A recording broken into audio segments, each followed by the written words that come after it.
ओम नमः शिवाय। ओम नमः शिवाय। दोस्तों, आप सभी का बहुत बहुत स्वागत है। जब भी जीवन में कुछ चीज़ें ऐसी घटित हो जिन पर आपको बहुत गौर करने की आवश्यकता है कि राहु बर्बाद कर देगा। राहु एक ऐसा ग्रह है जो हमारे जीवन में जितनी सारी चीज़ें चल रही है उन चीज़ों को बद से बदतर कर देता है। दूसरा पहलू भी है इसका, ये मतलब नहीं कि राहु नकारात्मक ही प्रभाव देता है।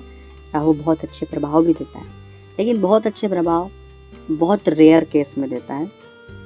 ज़्यादातर तो वो लोगों को एक नेगेटिविटी और कई सारी चीज़ें तकलीफ़ों में डाल देता है, चाहे उसकी अंतर्दशा हो या कुछ ऐसी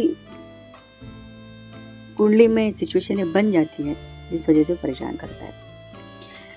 तो ये जो चीज़ें मैं आपको बता रहा हूँ, इन चीज़ों को बहुत बारीकी से समझ लो। राहु, गले से ऊपर का भाग राहु का होता है, क्योंकि शरीर में हर एक अंग सूर्य का भी होता है, मस्तिष्क, विचार, मन, चंद्रमा का भी होता है, लेकिन उसका जो भाग है राहु और केतु का भाग है धड़ा और राहु का सर है। तो सबसे पहली बात होती है कि राहु अगर आपको तकलीफ़ों में डाल रहा है तो आपकी जो सोचने की क्षमता है, जो विचार, वो शून्य हो जाते हैं। शून्य होने का मतलब है कि हम कुछ अच्छा सोच ही नहीं पाते, बहुत नेगेटिव हो जाते हैं, बहुत ओवर थिंक करने लग जाते हैं, किसी काम में हमारा मन नहीं लगता, हम उच्चाव टर्न जिसे कह देते हैं, हम जगह छोड़कर कहीं और जाना चाहते हैं, हमें चीज़ें समझ ही नहीं आती, हमें खुद पर अविश्वास हो जाता है, हम बहुत कंफ्यूज हो जाते हैं, कई बार बहुत डिप्रेस, बहुत बार तनाव और ऐसी सिचुएशन हो जाती है कि हमें समझ ही नहीं आ रहा कि हम क्या करें।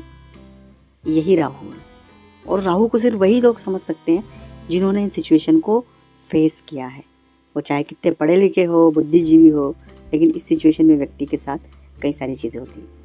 ठीक है, अब इससे बाहर कैसे आएँ? ये तो परेशानी बताई, लेकिन इससे बाहर आने का भी तो कोई तरीका होगा। तो मैं परेशानी से बाहर आने का तरीका बताऊँ उससे पहले एक निवेदन है कि चैनल को अगर सब्सक्राइब नहीं किया तो सब्सक्राइब करें, कमेंट्स में भोलेनाथ का नाम लिखें। अगर अपनी कुंडली का विश्लेषण आप हमसे करवाना चाहते हैं, अगर ऐसी कोई सिचुएशन है आपके पास, तो प्लीज़ आप व्हाट्सएप पर, मेरा नंबर है, स्क्रीन पर नंबर है, व्हाट्सएप पर अपॉइंटमेंट लेकर बात करें, उसका फीस लागू है।